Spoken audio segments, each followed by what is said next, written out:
everybody. Welcome back to the Sanctuary Podcast. I'm Kevin Butterfield, and I'm hosting today with two amazing people who are some of my favorite people, two awesome, mighty women. And so I want you to introduce yourselves, and we'll start talking about some really cool stuff. Nice. So, Caileigh, why don't you introduce yourself? Yeah, I'm Caileigh Treash. Great to be here. It's an honor. I am currently a summer intern here at Blackrock in the missions department. Loving it. Love our interns. Hannah Grace, who are you? I'm Hannah Grace Cicciari, also here interning with Caileigh, going to school out in California. Yeah, having a good time. Nice. Yeah, we're a great combo. Yeah. Caileigh, you just graduated from school. I did. I just graduated from Gordon College. Go Fighting Scots. Love that. That's the mascot? That's the mascot, but I think unofficially our mascot is the goose, just because we have lots of geese around. Wow. Yeah. That means you also have goose grease all over campus, Oh, 100%. right? But, we call the geese police, which are a bunch of dogs that they let loose to chase away the geese. Chase away the geese. No way. Wow. Hey, gotta call the geese police, The geese police, which Yeah. are just dogs. which are just dogs, right? It's more the you law. know. I don't make the rules. There was a golf course in Fairfield that used to have cannons go off to scare See, that's the geese extra. away. That is so That Fairfield. is Like totally extra. that's so Fairfield. So all the animal rights activists, leave comments below. Yes, please. Just joking. It has nothing to do with us. The so we cannons didn't are do shooting anything. at the That's right. geese. It seems like a lethal awesome. response to the geese. I'll tell funny. a goose story later. Oh my gosh, But, yeah. Something to look forward to. Yeah. Hannah, where do you go to school in California? Azusa Pacific, so go Cougs. Woohoo. As in a cougar? Yeah, as Okay. in a cougar. Okay. It's Freddy the Cougar. Freddy Krueger. I was gonna say, doesn't that sound like a horror movie? How clever. Yeah, there's a big statue and everything. No it's way. Great. Yes. That's amazing. Well, the Christian College's mascot is Freddy Krueger. Wow, that's good. That's blowing my mind right now. Oh my goodness, that is I don't know crazy. how to process I didn't come that. up with it, so can't take any credit there, but I'm still the Fighting Scots. That's pretty. Oh, yeah. impressive. Where I went to school, Nyack College, a long time ago, 100 years ago, when I was there, their mascot was the Fighting Parsons. Right? That's even worse than the Fighting I'm Scots. just imagining like a priest in full regalia, just exactly. like, whoa, yeah. At least the Fighting Scots, harkens back to Braveheart, William Something. Wallace, some kind of rough Klansman who's, as in Scottish Klansman. Yes, of course, okay, of course. Yeah, with huge long swords Yeah. and spears. The Fighting Parsons is Yeah. someone throwing communion bread at you. yeah, So- exactly. As well, Fighting Scots makes me think of your dad, Hannah. It's like imagining Scott your dad's name is fighting Scott. people. Oh, that's awesome. that's what I thought when I was little. Because Can you imagine if Hannah Grace's dad was the Actually, the mascot of Gordon College. my mom and all her siblings graduated from Gordon. So when I was little, and I thought they said it was the Fighting Scots, and I was like, my dad. Just a But bunch of it's guys not. named Scott are fighting. Wow. Fighting priests, Parsons. Nice. Yeah. I'm just in my head. I'm hearing Shrek's accent, representing Gordon College. Exactly. Basically, that's Totally like class number one. That's good. It's how to talk like We Shrek. might need to have some kind of battle royale between the Fighting a Scots priest and the Freddy mascot. Krueger. Freddy Krueger. I mean, honestly, the if you're fighting picking a person. scary mascot, they're like, what's the scariest thing you can think of? Freddy Krueger Freddy might be up Krueger. there. And, we want to give our opponents Yes, nightmares, that's good. legitimately. Wow. Okay. Hannah Grace, you're an intern as well Yes. in the missions department here. Yep. Best department Yep. besides Sanctuary. Yes, of course. Asterisks. Awesome. Nice. Well done. Tell me, how long have you guys been involved at Blackrock or within the sanctuary community? That's a good question. I think for me, I have been here since I was born. So a lot of that time of being at Blackrock for 22 years has been as a child, which was fun. So, but growing up, going through what was once, Area 56, Club JV, Fusion, shout out to Fusion, love you guys. That's been amazing. And then after that was Sanctuary, and it's just it's such a gift to be able to be involved in so many different ways and checking out so many different serving teams. Shout out to Welcome Team at different places. My people, love you guys. So Nice. How about you, Hannah Grace? I've been here pretty much my whole life as well. Went to Long Ridge when that was like an actual church Wow, before. in Stanford. Yeah. And then my parents moved to Newtown, and so we now go to Black Rock. So I've been here my whole life. Wow. Like Caileigh said, grew up in Area 56, Club JV, Fusion, now Sanctuary. Wow, that's Yeah. awesome. You guys have gone through the track. It's a Oh, gift. yeah. That's It's great. a gift. And you're still here. That's oh, yeah. awesome. Can't get rid of us. So another fun fact about both of you guys, not only are you both living in Newtown, Yep. not far from each other. Down the Neighbors. street. You can Yep. walk to Neighbors. each other's house. Yep. That Crazy. is awesome. But you're both twins. Yes. Yep. We both have twin brothers. Twin brothers. Twin brothers. Shout out to Parker. Yes. Shout out Parker. Shout And out Andrew. Yes. Yeah, he doesn't need a shout out though. Shout down. Yeah. Shout down. So, both fraternal twins. Yeah. That's unique. That's fun. Mm-hmm. Favorite thing about having a twin?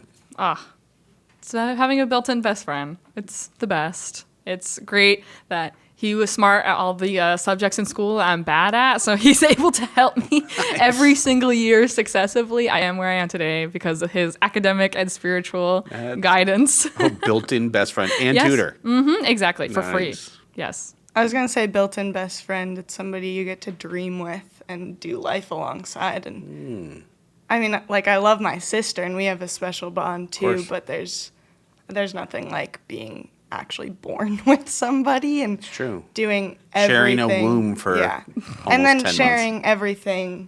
From then on out. Yeah. And I just realized that both of you went to the same schools as Yes. your twin. Yes. We both went to the same school. Not on purpose, but yes. Oh, yeah, for college. I did. But did too. you just show up there and he happened to be there? That's exactly what happened. Andrew, what are you doing here? Who would have thought? Basically. Okay. It wasn't a planned thing. No, it was we both did not want to go to the same school.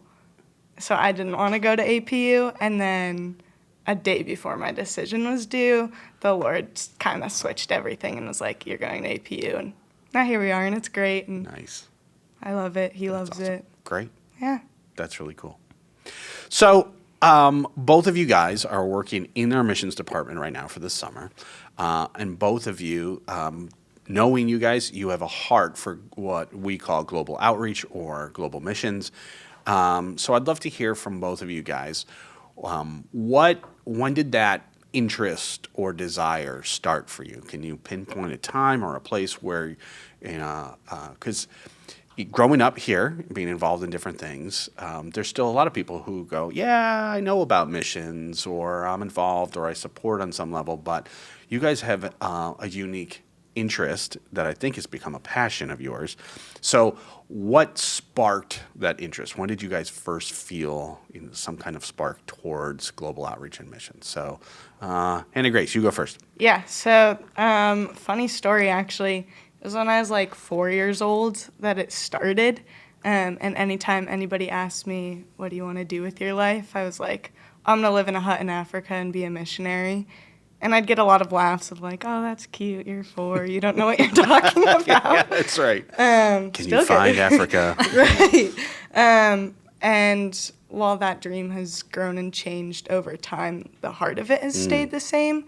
And so, yeah, just throughout different life things of actually going on missions trips, specifically like domestic trips and seeing the need here in the U.S., seeing the need literally right down the street, but then also going globally and seeing the need globally. And there's nothing like having a passion that Jesus puts in you that you literally can't explain other than Jesus. And you just have to go after that because everything else almost feels meaningless. That's awesome. Yeah. That's really cool. So Yeah. starting at 4 years old. Yeah. That's awesome. Caileigh, how That's about you? amazing. A little older than 4 for me.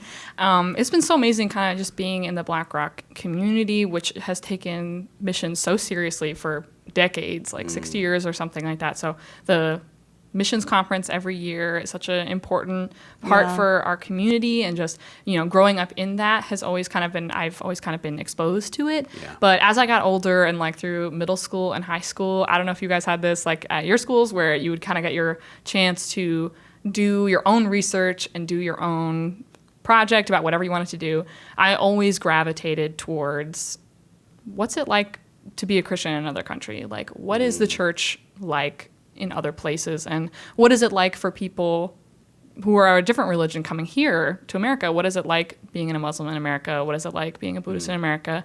What is it like for the church in a closed country? It's just always I always gravitated towards that curiosity and that compassion and passion for praying for and supporting these people. And so that kind of curiosity just ended up leading me one step to the other in an academic journey as well as a spiritual outreach kind of journey that, through my years at college, I ended up kind of making an odd collection of degrees that I kind of picked up with international affairs, kind of talking about the political and business side of countries cooperating, and then also studying the modern Middle East, which was a regional concentration in, culture and sociology and stuff like that. And then also a component of peace and conflict studies in terms of what does it look like for people of different religions to be able to come together and dialogue about the most important things, and just kind of getting to talk about those things. But all of that academic study being for the purpose of how do we communicate well with other cultures. And because at the end of the day, missions is a cross-cultural endeavor, and how do you do that lovingly and wisely and in a way that is benefiting the church that is there? Like, how do we support what national Christians are already doing and what the Lord is doing through them in their own context? That's good. I love that both. Thank you guys for sharing your personal stories within that, but also that talking about, global missions or global outreach really it's cross-cultural. And so when we talk about the globe, it doesn't mean you have to go to the other side of the globe, although I literally did. There you go. On the other side of the planet. But it is cross-cultural. We live in a really unique area where the nations come here too. Yeah. That you don't have to travel to have cross-cultural experiences or to have cross-cultural relationships, friendships, connections. I mean, Sanctuary is filled with young adults who come from all over the world. I mean, I don't know what currently our nation count is, but it's got to be double digits of nations represented just in our community. I know it's double digits in different languages and perspectives. And so that even forces us sometimes to think of going, how does someone coming into our community perceive our communications, our style, our relationships, our cultural values that are just ingrained in us. And I think having cross-cultural experiences always causes you to see your culture through a whole different lens. Yeah, for sure. Both traveling but also living for a time over in a different culture overseas and different, you see your culture in a different way. Just when you bring friends home and they make comments like, "Why does your family always take your shoes off?" Or "Why does your family eat together over here?" Or "I hear you guys use these words," and you're starting to see your family through someone else's lens. Right. Yeah. That's always like, "Oh, I didn't even realize we did that." Doesn't everybody do that? But no, they don't. So yeah, for sure. And the way we worship too. There's a whole cross-cultural. It's such a great experience for getting to go away to school and getting to experience different churches. For me, I want to make sure I went to like different nationality churches, like going to Brazilian church, going to Indian church, and then also going to a different like Anglican, high church, low church, different stuff. Like there's so many different ways that people around the world like worship the Lord, and like how can we learn from the way that they engage also. So it's really amazing. That's for sure. That's cool. That's the variety. Yeah.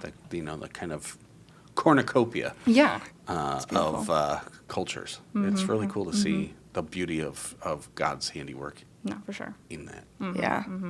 So, so thank you guys for sharing, your heart or when this spark started in you. So since then, what opportunities have you taken advantage of, or what experiences have you had? Where have you gone? What have you done cross-culturally? Hannah, you mentioned domestically, but talk to me about that, both of you guys. What have you done in country, even in Connecticut or around the globe? Yeah, I'll start us. I was thinking about this yesterday of how many different trips and how many different locations I've been. And I've been on 5 trips, like here in the States, and then 1 international trip. But my first one was in 6th grade with CHS, and we went up to Portland, Maine, and actually got to work with refugees there, which was really cool. I still have vivid memories of just different things. What refugees? All over, or? Yeah, kind of just all over. And they lived in this one community that was like a park in the middle, and then they all lived right around it. Wow. Yeah. In Portland, Maine. Yeah. Like, who would have thought? That's what I said when I went, and I was like, just the beauty of seeing. Like, there's so much that we don't know that's right here. Yeah.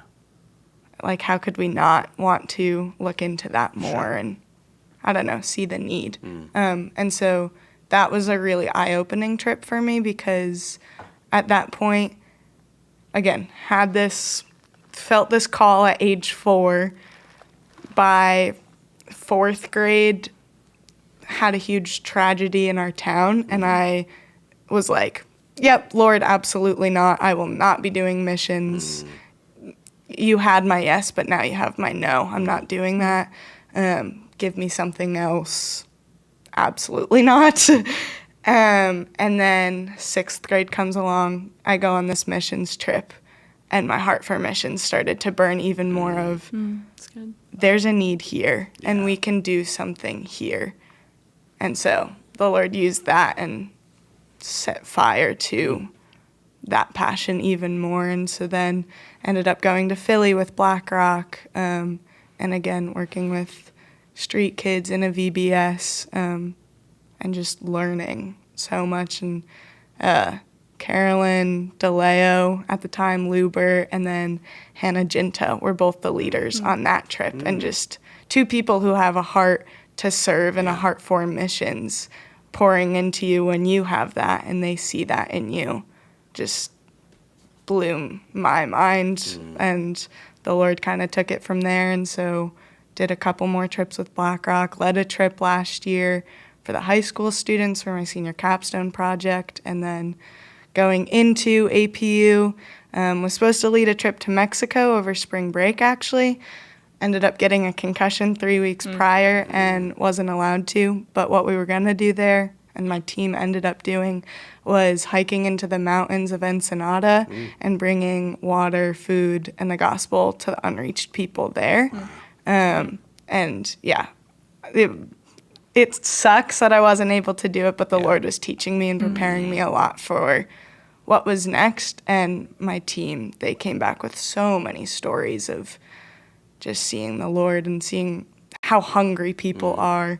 Physically, yes, but also for the gospel. And how could we not want to reach people with that? And then the Lord opened up a door to go to Uganda this past summer. So I lived there for 5 weeks. And again, the Lord just blows me away with what he's doing. But yeah, kind of have gotten a little all over of Northeast, out west. Pretty extremes. Yeah. Portland, Maine. Yeah. Down to Ensenada, to Uganda. Yeah. Huge. Yeah. That's cool. It's so great. Caileigh, how about you? Yeah, I mean, I've had the immense privilege of getting to visit some missionaries in the field, which has been such a gift to just be able to see what they're doing, find some ways to encourage and support them. So places like, in Brazil and UAE, Israel. So that was an amazing opportunity. But I want to encourage... For those who may not know, what is UAE? Yeah, sorry, United Arab Emirates. Right. So this is in the Middle East. But yes, so while that was amazing, I also want to encourage other people that there are also amazing ways to begin that outreach, even here domestically, where you don't have to go really far away. That, I've also found opportunities through language courses. Is a great way to meet people from different religions and stuff. I've had the privilege of getting to take Arabic, which has been an awesome way to connect with people who want to connect with their faith more, by people who are Muslim and want to engage with Islam deeper by learning better Arabic. It's a great way to meet people that way through language courses. I've also found some scriptural reasoning groups, which is of Abrahamic religions coming together to discuss scripture. So looking at the Bible, looking at the Hebrew Bible, so looking at the Old Testament, looking at the New Testament, looking at the Quran, getting together and just kind of being able to like, let's discuss where we're all coming from and finding ways to encourage and, you know, be a witness in that way has been a huge gift. And then, you know, also through volunteering with at-risk kids, like there are so many ways that you can get involved with, you know, international students.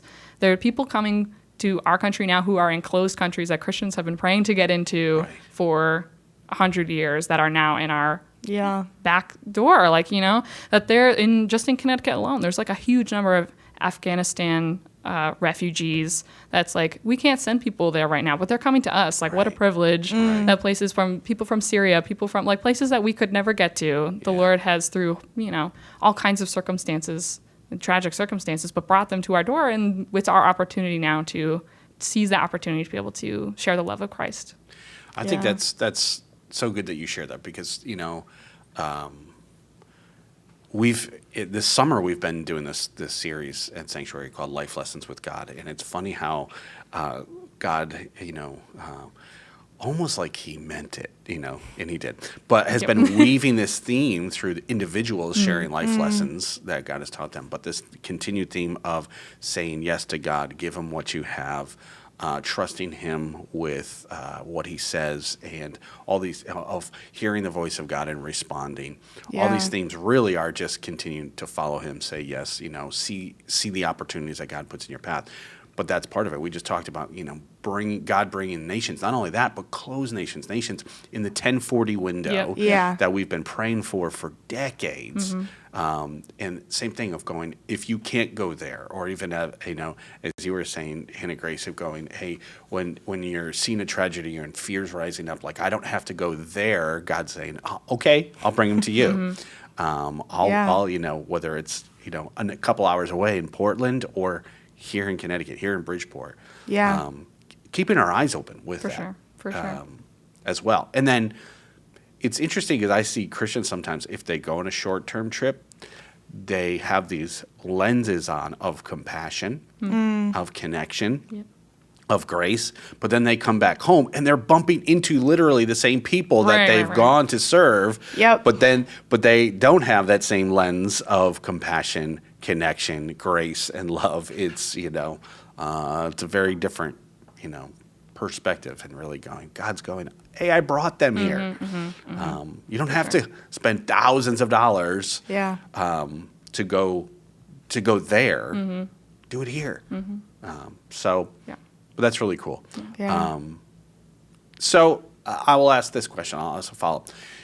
Both of you have had short-term missions experiences, both locally, domestically, and globally. What are a couple things that God has done in you through those experiences? You know, Hannah Grace, you mentioned like those things just kept feeding the passion and increasing the fire for those things, which is awesome. That's part of why we do them. But what has God done in you through those experiences? I think I can start by just saying, when you say yes to God, to leaving your own comfortable context and being somewhere else, you begin to align your heart with what Jesus feels like in what it feels like to go someplace where you've never been before, that you're out of your depth, that, you know, for what it gives us an idea of what it feels like for people coming from Syria, coming from Afghanistan, coming to our context, that it's like, what does it feel like to be, I don't understand these customs, I don't know anyone, I don't understand this religion.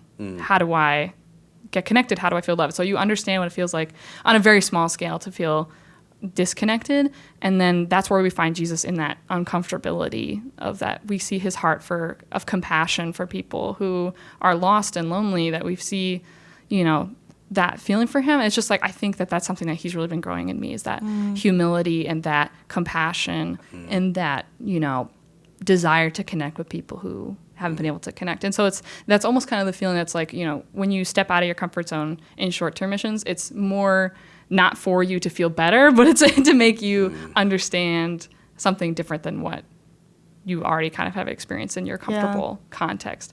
And so, so all that to say is just, you know, when we follow Jesus into those places, that's where he speaks to us the loudest, is in those places where we've sacrificed something of our own to receive something from him in a way that we can give to other people when we come home. That's awesome. That's good. Yeah, I think it's really cool when you give your yes to something that you don't know what you're giving your yes to necessarily. And the second that you get like a little whisper of it out, the Lord takes it and runs with it. Yeah, we think saying yes is like, yes. Sometimes it's like, it's literally like, yeah, okay.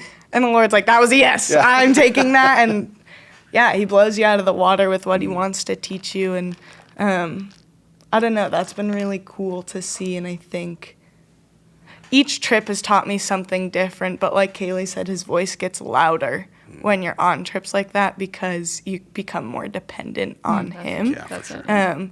Because there's this need that we can never meet. Yeah. And there will never not be a need. And it gets really hard when we wrestle with that human self of, I just want to fix everything. But like you can't. But the Lord can. And so being a vessel in that and being obedient to that, that's something big that he's been teaching me. But again, has then spoke more into my calling and more of what he has for me that isn't necessarily what I would choose for my life. But the only time I've ever heard the Lord's audible voice was on a missions trip. And it was the Lord like speaking over, this is what you're going to do for the rest of your life. Wow. And from there, I was just like, okay, yeah, I'm going to be a missionary. Didn't think I was going to go to college. Sorry if my parents are listening to this. Did go to college, still in college, love school. Education is really good, guys. I got it. And I had one kid who took that path that you're talking about. Yeah, didn't think I was going to go to school. The Lord then very much convicted me there and was like, what skill do you have to bring to another country? And I was like, the gospel. And he was like, right, but what happens when they kick out missionaries? Like, what on your visa is going to keep you there? Because I need you there. I was like, that is a great point. I've got nothing. He's good like that. Yep. So I ended up going to school, and in my brain it was this, I am going to be single and do missions for the rest of my life because it opens up so many doors. I can say yes without having to talk to somebody else, without moving my entire family to a place that's dangerous. But then on the most recent trip to Uganda, the Lord actually broke my heart and was like, no, actually you have a calling to be a mother and to be a wife. And you can do that in the context of missions because your family is your first missions field. And the Lord was just showing grace there of, just because this one person's story, looks like this and it was hard on their family, doesn't mean that that's what your story is going to look like. That's good. Doesn't mean that you're not going to struggle either. Sure. But we all have unique stories and unique passions, and he wants to feed right into that and partner with us in that. Yeah. I had a conversation with someone yesterday that was talking about saying yes in the obedience. And this person's like, obeying Jesus is often really difficult. And I said, very much so. Like, actually, if obeying Jesus was easy, everyone would be doing it. Oh, yeah. Right? Or we'd be doing a whole lot more than we currently, or we wouldn't wrestle with it. We'd just like, oh, yeah, no worries. But I think the Lord loves the tension of that because it's in that tension he reveals himself. Yeah. And shows himself to be good and works in the deepest places of our hearts that still go, where and he'll take it. He's willing to take the somewhat reluctant yes. Because he knows he can use that and show off. So I want to ask you guys a unique question. Cool. So both of you have been in other nations as well. Where you were not part of the majority population. Yeah. That you were a minority. You looked different. You spoke different language or not at all of any of their language. What was that like being, because a lot of people who are listening to this, they've never had that experience before where they weren't part of the majority of culture or for an extended period of time or vastly outnumbered as far as who they were, or very different culturally. So, yeah, tell me what that was like for you. When was that confronted in you? Like, whoa, I'm not in Connecticut anymore, or I'm not in Fairfield County, where it just felt different. Yeah, I think an experience that kind of made me think of that is in United Arab Emirates. When you go there, they are famous for having lots and lots of rules, that there are so many rules that you can be fined for based on what you're wearing. If you litter, boom, like that's not good. Like, where you stand in a specific train car, where you, all that kind of way you talk to people, like how loud you're talking in public, all that kind of stuff. That's just like federal rules or whatever. And then there's like unspoken cultural rules that are also very relevant, and you have to keep track of these things. And so it is that feeling that you're like, oh man, I am sticking out so terribly, A, because I look differently, A, because B, because I speak a different language, but C, because I'm not well versed in these unwritten rules that it's very clear that I don't belong here. But I think it's a good experience that, again, like what I was saying earlier, is that it's an inward and an outward influence that can have for you. And if you take that in a positive way, because the inward influence that it can have is that you can learn true humility and submission to the Lord, and being like, okay, I don't belong here. I do stick out. I'm uncomfortable, and that's okay. That it's like, that's just part of being someplace you've never been before, or have, that's just, you have to be, okay, I'm going to accept the humiliation and the embarrassment and whatever I'm feeling inside, saying that, like, oh man, like I'm doing this so horribly. Like, you just have to be okay with that and learn that kind of humility. And then just also learning how to be a good guest.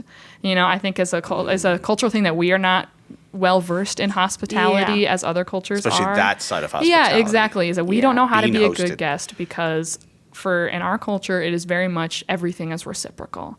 Everything is, if I'm a guest, it means I have to invite you over next time, or I have to bring a great gift, and blah blah blah, like all this kind of stuff. And it's just learning how to receive hospitality is a great thing, and you will receive the greatest hospitality you will ever get when you understand what it feels like to be like, oh, I don't belong, but this person's going to be kind to me anyway, and this person's going to take me in anyway and take care of me. So it's just this inward change, and then, like I was saying, it also changes you outward of just learning compassion for people that are going to be different in your context. When you go home and I see someone who looks different and talks different and doesn't know my unwritten rules of my life, you have to learn how to have that outward grace and compassion towards other people who are walking into our church, walking into our home, saying, I feel so uncomfortable, like this is terrible. Like, how do you have compassion on those people? And how do you, it's just, the Lord is always teaching us that we're either that guest or we're the host. And so learning how to receive it on the other end shows you how to be a good host when you come home, Yeah. Yeah, how about for you, Hannah Grace? I think it was extremely hard being in another culture, and I hate standing out. And when you're the only white female in a actual city, and like I was with other people from my school, and that like we had 6 of us that went, but it was everywhere that we went. We were pointed at, everybody turned their heads, everybody pulled out their phones, and it's just one of those things that it's like, I want to blend in so badly right now, because it was more of like, I'm nothing special, so why are you like making a big deal of it? But then the other part of that is, they were extremely welcoming, and it was every house that I walked by, I was invited into. And they always apologized of, I'm so sorry we don't have any food. Like, I wish that I knew you were coming, so then I would have made you something. And it was like, I don't need anything. Like, you don't know me, and you just invited me to your house. So, like Caileigh said, that's something that we don't do well here. Like, I know somebody's walking down your street, you're not just going to invite them in. But, like, it's weird. Even if they, like...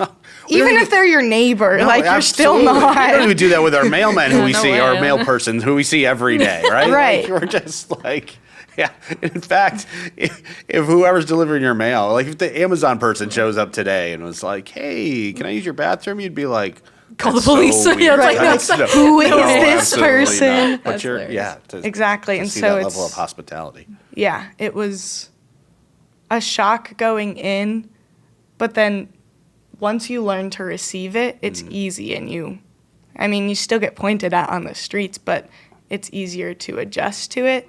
I think the bigger shock was coming back and seeing our culture, and that was, I like almost threw up at the airport just looking at everybody on their phones taking pictures of their clothes, and I was just like, I don't want to associate myself with this. I hate this, and yeah. The reverse culture shock. Yeah, it's the reverse re-entry. culture shock. Yeah. I remember coming back from one of my first trips overseas to Africa, from Africa. I think it was my second trip, but it was my first trip to Rwanda. And coming home, and it caught me off guard. I remember our kids were little, and Carrie just said, which was a routine thing in our life. She says, "Hey, can you run to the store and get a couple things?" I think it was like baby formula and diapers and Diet Coke, something like that, right? Right. And I'm like, sure. Just I wanted to like autopilot, because I'd done it 1,000 times. And I remember walking into a super Stop and Shop. And again, my brain was off. And then all of a sudden it hit me, and I looked and saw row after row and aisle after aisle of food everywhere. After I've just been in a place, same thing, that they've got nothing, comparatively speaking. And I just lost it. Yep. And I turned around and went back to the car and drove home. Carrie's like, "Did you grab the stuff?" And I'm like, I literally couldn't. Yeah, I refuse to walk into a grocery store, anywhere that you would shop, and like going to a restaurant for the first time was the most overwhelming thing, because I was like, there are too many options to choose from, and I'm already indecisive. There you go. So that on top of reverse culture shock, I was like, I don't know, and I'm gonna cry, but I'm in the middle of a restaurant, so I can't cry, and like I can't even explain why. Right.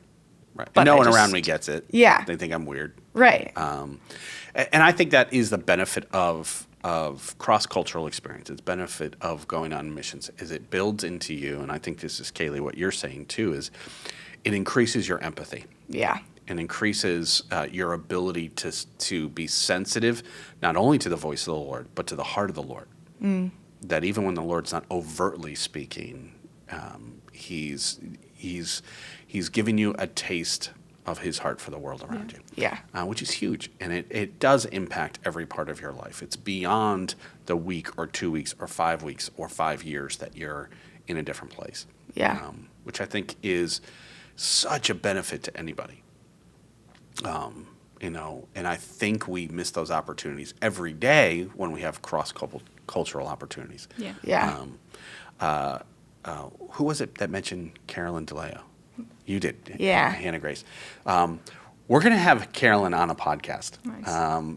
Because she is now, I don't know her official title, but it is. Do you guys know her new official title? Community engagement. Community Director. Engagement Director.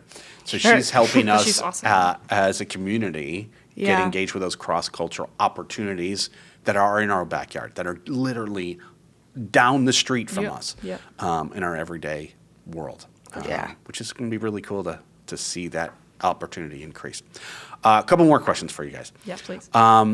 What advice would you give to someone who feels that spark towards, or even listening to this podcast, or maybe had never thought about doing something? Maybe this podcast, they're feeling a flicker of interest. What advice would you give to someone who's feeling that spark towards some kind of global outreach or cross-cultural impact? Yeah. I think the first thing to say would be, you don't have to be a missionary to start living on mission.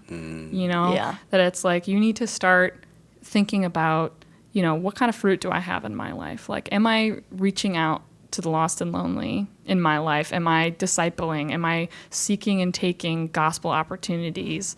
Am I looking to have cross-cultural relationships and gospel-centered relationships? Because if you're not doing it now, you won't be doing that somewhere else. If you pick up and move to a different country, you're not going to automatically start showing that fruit if you're not showing that fruit now. So I would say, like, first of all, think about that and start saying yes to Jesus in those areas, and he's going to start preparing you for something else. And whether or not he ever calls you, it's good to start preparing that fruit.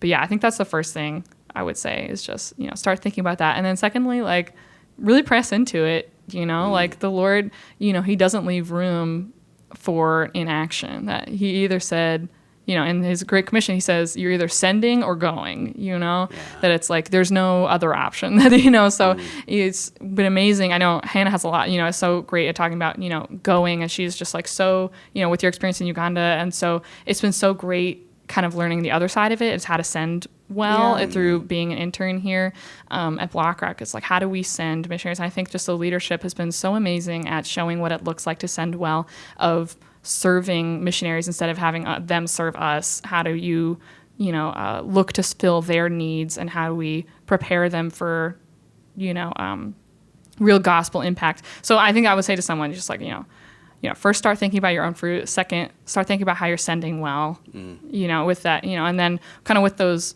our missions priorities, which is, pray, give, and go. So that's, praying is that sending aspect, giving is that sending aspect, and then also get ready to go. So like look at all three of those kind of aspects, about how you want to get involved, I think. Yeah. That's good. That's really cool. That's good. And Can't Grace. follow that. Wow. So all of me wants to say like go and just go. But taking a step back from that, before I ever went, I learned and I connected. And so my advice there is learn as much as you possibly can about the people group that's on your heart, the place that's on your heart, about what missions actually is, about what it looks like, how people have done it well, how they've done it very poorly, because more oftentimes than not, it has been done poorly. And how can we represent that well now, and how do we do that well? So learn literally all that you can, because we'll never stop learning, which is so cool. And in that, then Jesus will never stop teaching. And if Jesus gets to the point where he stops teaching me, I've done something wrong. Because amen. like I'm not doing well then. Same. Oh, I love that. I love that heart for having that humility and posture of learning, being teachable, Yeah. and being hungry for that, which can include, like, we have been so blessed that we have a great relationship with our global partners. Yeah. And they are routinely and regularly here, but then we also have the missions conference, and we have opportunities, even at Sanctuary. We have the dinners with missionaries, and sit down and just ask them questions about the world. Ask them, but also that's in a mission setting, in a formal setting. But as someone who has been an expat, as someone who has lived overseas and who has traveled, learning to ask questions in a healtly way. Tell me about your food. Tell me about your culture. Talk to me about your language. What do you love about where you live? Tell me about the school systems that you grew up in, or what learning looks like in your community. What are some of the challenges? People love that because you're taking an interest in them, in their culture, especially if you're they don't always have that experience here if they're in America. And they definitely don't have those experiences when they're in their context. To have someone come in and say, I really want to learn, because then they actually value their own culture too. They're like, why would you even want to know about what I eat? Or what my experience is. So learning to ask good questions. I had a friend tell me that when you ask questions, that's when you enter into the richest conversations you'll ever be a part of. Because if you get good at asking questions, because if you can't ask a question, then you can't have a relationship with somebody. Right. And you don't get to know them. And so it's all this, the weather's great. How's the weather where you're from? And even then, then you can step in, and questions just open so many more doors, and you may realize you have more in common than you realized, or you have absolutely nothing in common. But you just had a really incredible conversation where they said something and you're like, oh, I actually like the way that your culture does that more than I like the way our culture does that. And you wouldn't have never have known. That's right. And then people often, they appreciate being asked. They feel heard. They feel seen. They feel valued. Builds relationship and connection for sure. And for me, it's also when you're looking for those points of connection, how much that means to them. Yeah. You know, both everywhere. So we had someone come to Sanctuary midweek, and I could hear in their accent that they were not Native American English speakers. So I said, you know, where are you guys from? And, you know, they said locally, you know, Norwalk. I'm like, oh, that's awesome. That's great. I love Norwalk. Where are you originally from? And they'll, you know, they said, India. And I said, oh, awesome. What part of India? And they're like, Southern India. And they told me the place that they were from. And I'm like, I've been there. Wow. There you go. And they were blown away. Wow. And then to say, like, and here's what I love about that area. Yeah. And instant connection. It went from complete strangers asking, you know, surface level 1s and 2s conversation questions to now they're like, wait, you've been to where, you know, or you're interested or you have a memory of eating a particular dish that's from our culture. The connections go through the roof. Yeah, for so sure. just really cool. Yeah.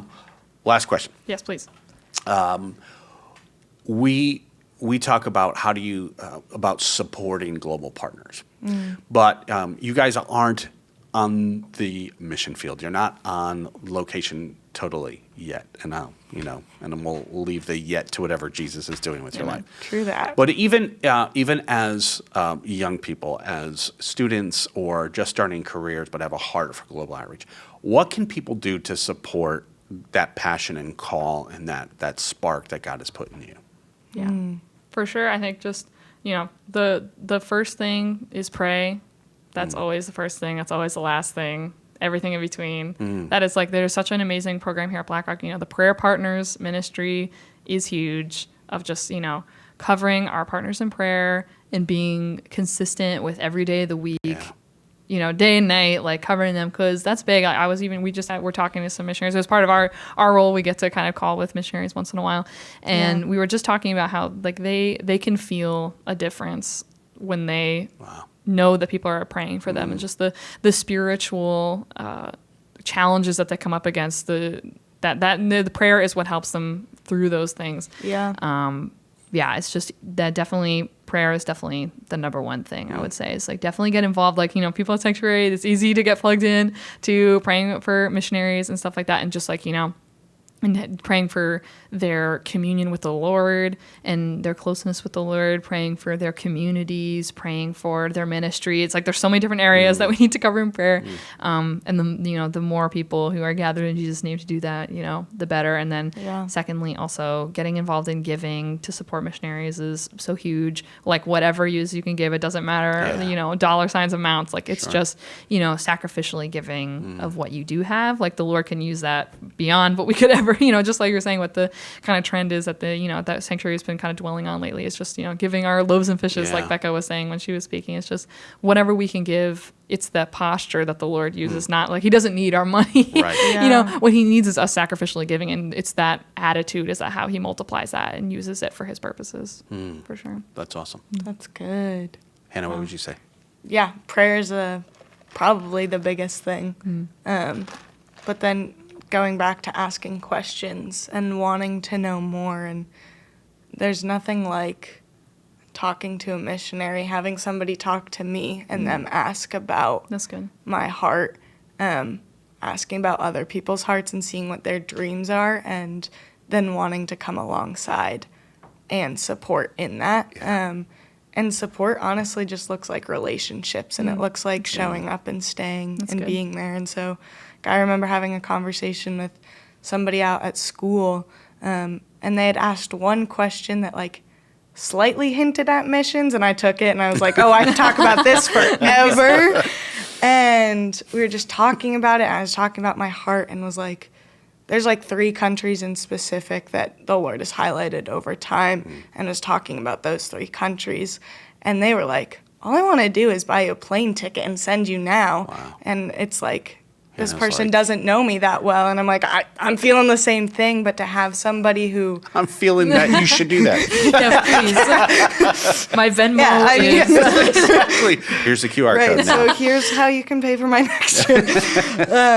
No, but seriously, like having people that see the vision and That's good. want to run with you and run alongside you, however it looks like. And then even having my parents who, they're not the let's go and run people, but they're the, okay, let's sit down and let's talk through these questions. And like, I need people who do that too. And Sure.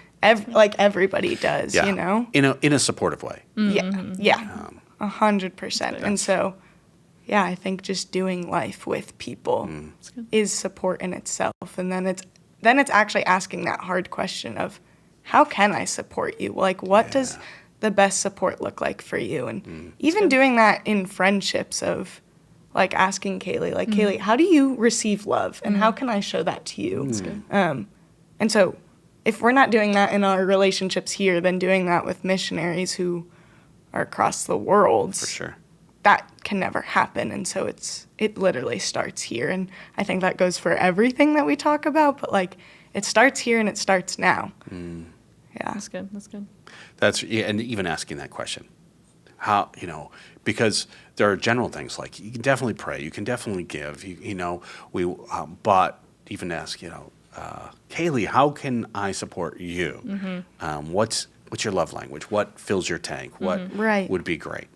Especially even just living in a cross-cultural experience. Yeah. Right. Like sending someone a specific care package. Yeah. Not what you think they should get or would want to get. That's really good. I heard a story of an old lady who would send missionaries her used tea bags.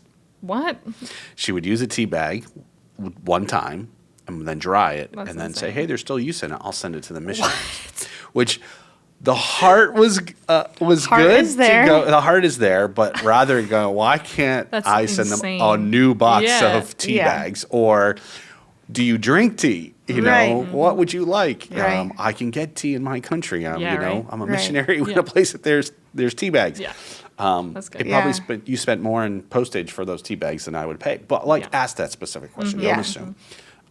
Yeah. I remember being in Uganda and was talking to one of the long-term missionaries there, and she had us over to her house, and she made chocolate chip cookies, and I actually cried eating them because I was like, I don't remember the last time I tasted something that tasted like this. So good. But she cried because her mom had sent the chocolate chips from here. And that was something that she asked. Her mom was like, what do you need? And she was like, it's an odd request, but can you please just send a bag of Toll House chocolate chips, please? Right. Which And seems it, nothing for us, but right. But it's a taste of home. is, and It's an expression of love. it's that comfort, it's that love, and yeah, it's just a chocolate chip, but it's so much more than that because you feel seen and you feel known. That's when good. we lived in Australia. Now, that is a very different context Yes. than, other places I've gone and you guys have been in and so on. But someone sent us a care package with a gallon jug of Frank's Red Hot. Nice. That's hilarious. Can I tell you, I was like, I literally had tears in my eyes because I'm Yes. like, Amazing. buffalo chicken. They don't have this in Let's Australia. go. And, it created an opportunity for us to bring buffalo chicken to Australia. Incredible. And they loved it. Anyway, Yes. The but it's gospel that, and exactly. buffalo. But it was a Left chick through and specific, through. gift that said to Kevin, "I love you." Now, if they'd send it to someone else, they're like, "What the heck am I going to do with a gallon of Right. hot sauce?" But asking those questions. That's Those are great suggestions. All right. I would love for Caileigh, you've been elected. been elected. Just for anyone who's listening. For you just to send a blessing. So you can look Yes. right in the camera over Yes. there and release a blessing to whoever's listening, that God would either give them a spark to go, to give, or to support. Yes. Yeah. Amen. Well, be blessed in the name of King Jesus, the King of all nations, who loves all people. May he send you out in peace and the power to follow his will and guidance on your life to serve and spread his good news. Amen. Well Dang, done. that's good. Well done. Thank you guys for listening to this amazing podcast with these amazing people. Thanks for your support and continuing to share the podcast. We'd encourage you to please comment below, hit the like button, share it with your family and friends to support these guys in their adventure and what God is doing at the Sanctuary community. Thanks for listening. Have an amazing week. Hope to see you on a Sunday night.